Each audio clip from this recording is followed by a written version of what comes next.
سامعین السلام علیکم. آج ہمارے ساتھ گفتگو کرنے کے لیے ہیں شاداب عمران اصلاحی صاحب. سنجے پور سے ان کا تعلق ہے اور مسوسلہ سے انہوں نے 2013 میں فراغت حاصل کی ہے. اس وقت یہ جامعہ ملیہ اسلامیہ کے میں ایم اے عربک کے طالب علم ہیں.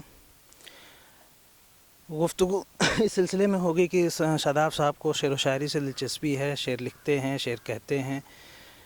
اسی سے متعلق کچھ سوالات ہوں گے اور ہم ان سے کچھ پھر ان کے نمونے کے طور پر کچھ اشعار بھی سنیں گے. تو شاداب صاحب، پروگرام میں آپ کا استقبال ہے. بہت بہت شکریہ آپ کا. سب سے آپ یہ بتائیں کہ آپ کو شعر و شاعری سے دلچسپی کب ہوئی؟ بتانا چاہوں گا کہ کچھ سال پہلے ہمارے گاؤں کے اور میرے چھوٹے بھائی دوست کا انتقال ہوا تھا اور بہت ہی گہری سازش کے تحت ان کا انتقال ہوا تھا، جن کو سب جانتے ہیں. جبران احمد نام تھا ان کا. اس کے بعد سے جو رقت کے عالم میں میں نے کچھ اشعار کہے تھے بہت چھوٹی بحروں میں، اور کچھ ان سلجھے سوالات تھے. اس کے بعد سے ایک سلسلہ شروع ہوا تھا شاعری کا.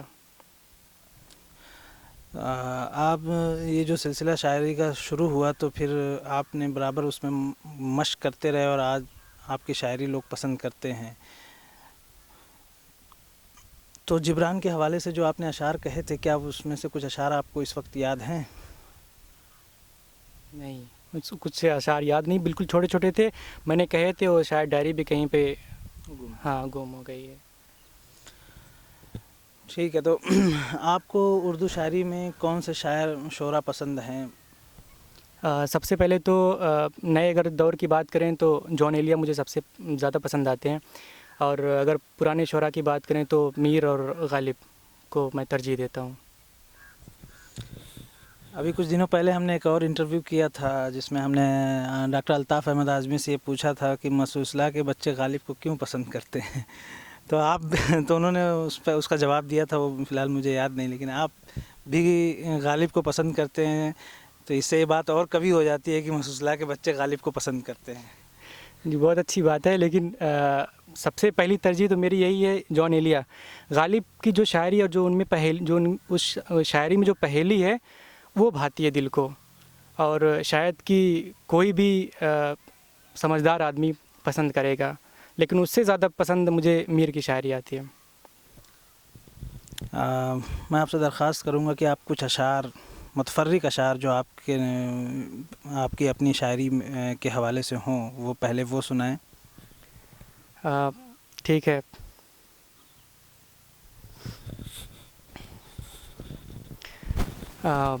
اٹھو اٹھو میں کشو سکوت جام توڑ دو. اٹھو اٹھو میں کشو سکوت جام توڑ دو. یہ ایک صدائے باز گشت رات بھر سنی گئی. تمام رات بام پر دم بخود کھڑے رہے. زماں مکاں سے بے خبر کی سانس تک گنی گئی. شکریہ. اور کوئی؟ اور ہم ایسے عندلیبوں کی پذیرائی کہاں تک ہو جو بس دل کی ہوس تک گلستاں آباد کرتے ہیں. کوئی ایسی غزل جو بہت آپ کے دل کے قریب ہو؟ جی غزل سنانا چاہتا ہوں جو میری سب سے پسندیدہ غزلوں میں سے ایک ہے. تیرا تصور میرا جنازہ اگر نکالے تو کیا کروں میں.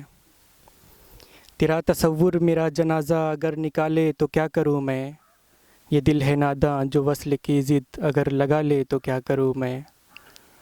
نوازشیں گر تمہاری مجھ کو نہیں ملیں گی تو اور کوئی.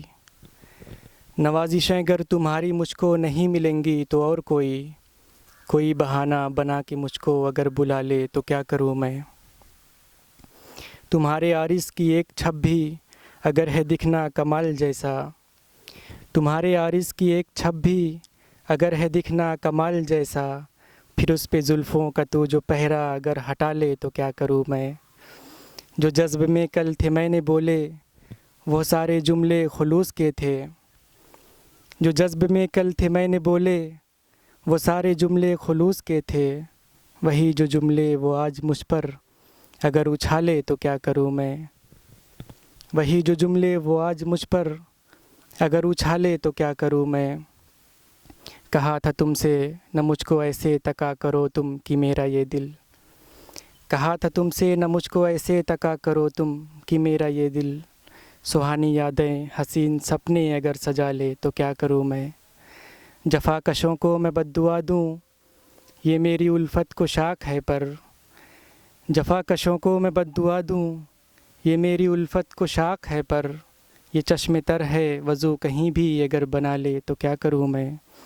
اور غزل کا مقطع ہے کہ یہ کیا کہ شاداب کہہ رہے تھے نہیں ملوں گا کبھی بھی اس سے، یہ کیا کہ شاداب کہہ رہے تھے نہیں ملوں گا کبھی بھی اس سے، مگر وہ ہر بار کی طرح پھر اگر منا لے تو کیا کروں میں۔ شکریہ۔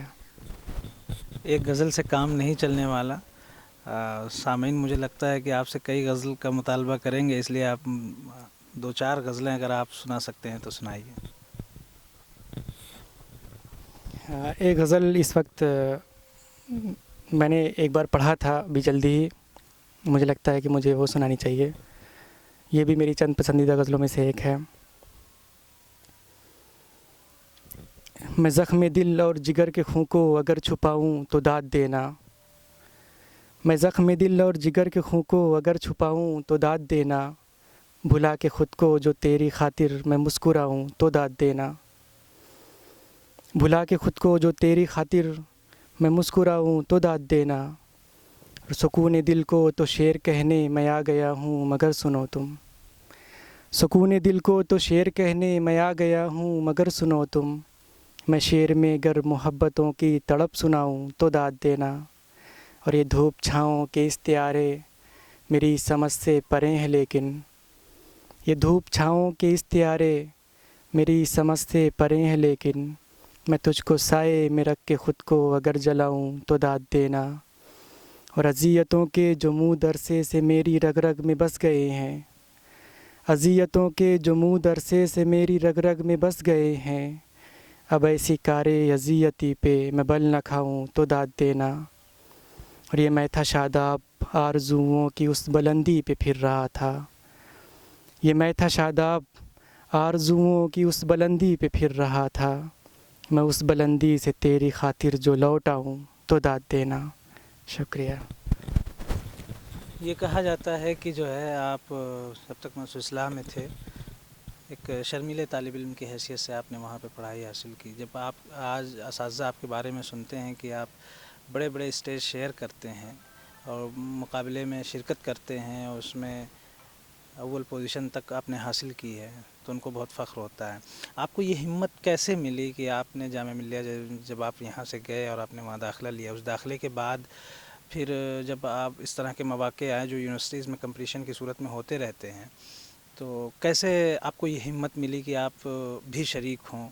اور اس وقت تو جہاں تک میرے علم میں ہے کہ اصلاحی طلبہ کی کثیر تعداد جو اردو پروگرام ہوتے ہیں اس میں شرکت کرتی ہے، اور عموماً یہ دیکھنے میں آیا ہے کہ پہلی دوسری پوزیشن انہی کے نام ہوتی ہے، لیکن آپ یہ بتائیں کہ آپ کو ہمت کیسے ملی، یہ حوصلہ کیسے ملا کہ آپ اسٹیج شریک کریں اور اسٹیج پر پہنچیں اور وہاں سے ان گھورتی ہوئی آنکھوں کو جو آپ کی طرف دیکھ رہی ہیں ان کا مقابلہ کرنے کی ہمت آپ کے اندر کیسے آئی؟ میں پہلے بھی کہتا رہا ہوں اور پھر سے ایک بار کہنا چاہتا ہوں اور ایک پیغام بھی دینا چاہتا ہوں کہ جب تک میں اصلاح پہ تھا تو میری ہمیشہ سے یہ خواہش رہتی تھی کہ کچھ اس طرح کے پروگرامس ہوں طلباء کے لیے جن میں وہ ایک ٹریننگ کی طرح سے وہ ان میں حصہ لے سکیں، شریک ہو سکیں، لیکن بدقسمتی کہہ لیں یا جو بھی کبھی اس طرح کا کوئی وہ نہیں ہوا، اگر ہوا بھی تو اتنے بڑے پیمانے پر ہوا کہ ہماری بساط ہی نہیں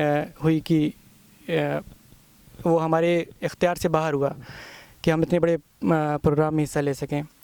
یہ خواہش میرے دل میں دبی تھی، اور جب میں وہاں پہ گیا جامعہ ملیہ اسلامیہ میں جب میں نے داخلہ لیا تو مجھے میرے حیرت کی انتہا نہ رہی کہ اتنے پروگرامس ہوتے ہیں وہاں پہ، چھوٹے سے چھوٹا ایک اس کا سلوگن رائٹنگ تک کا پروگرام ہوتا ہے اور اس میں اچھے انعامات دیے جاتے ہیں، جبکہ ایک کہہ لیجئے کہ بہت معمولی کام مجھے لگتا ہے کہ ہوگا، کوئی بھی ایک سلوگن لکھ سکتا ہے جہاں تک لکھنے کی بات ہو، اور اس پہ انعام بھی دیا جاتا ہے اور اچھے سے اچھا انعام دیا جاتا ہے۔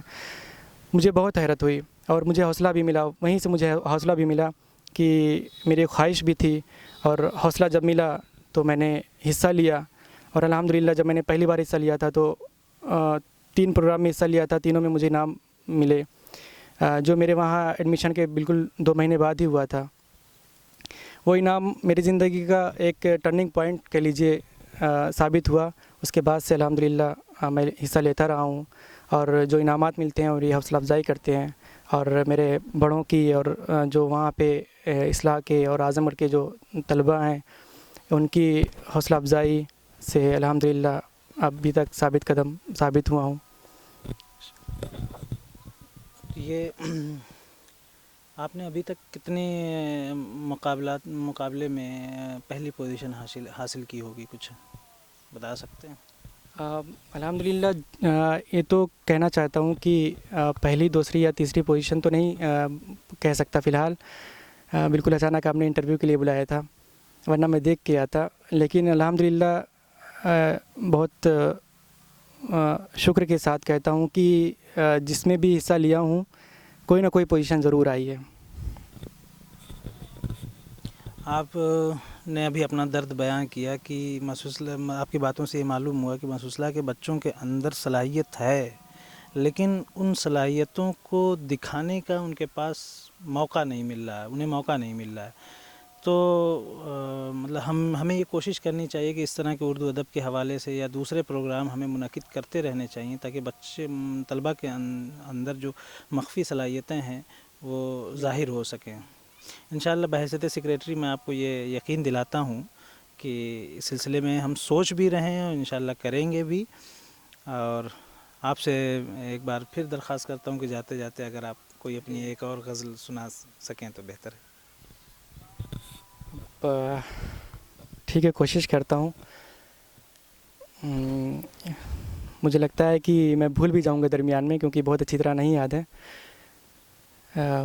غزل کا مطلب ہے: ڈھونڈتی پھرتی ہے جانے کیوں پریشانی مجھے، ڈھونڈتی پھرتی ہے جانے کیوں پریشانی مجھے، راس آئی جب سے مدت بعد آسانی مجھے، راس آئی جب سے مدت بعد آسانی مجھے، اور آئینوں کے شہر میں کر دی حمایت سنگ کی، آئینوں کے شہر میں کر دی حمایت سنگ کی، آئینے بتلا گئے پھر میری نادانی مجھے، اور ایک ذرا سا جنگلوں کا خواب کیا دیکھا تھا کل، ایک ذرا سا جنگلوں کا خواب کیا دیکھا تھا کل، کاٹنے کو آ گئی تھی کل بیابانی مجھے، اور ہیں ابھی شاداب کچھ اشعار ہی میں نے کہے، اور ہیں ابھی شاداب کچھ اشعار ہی میں نے کہے، شعر میرے پر بنا بیٹھے ہیں لاسانی مجھے۔ شکریہ، بہت بہت شکریہ شاداب صاحب۔ ناظرین، آپ سے درخواست ہے کہ آپ جب یہ پروگرام ہمارا یوٹیوب پہ دیکھیں الاصلاح ٹی وی پہ، تو آپ کمنٹ ضرور کریں کہ آپ کو یہ پروگرام کیسا لگا۔ آپ فیس بک پہ بھی مسوسلہ اولڈ بوائز ایسوسی ایشن پہ بھی دیکھ سکتے ہیں، الاصلاح ٹی وی پہ۔ آپ دونوں پیج کو ہمارے لائک کیجئے اور شیئر کیجئے۔ بہت بہت شکریہ۔ السلام علیکم۔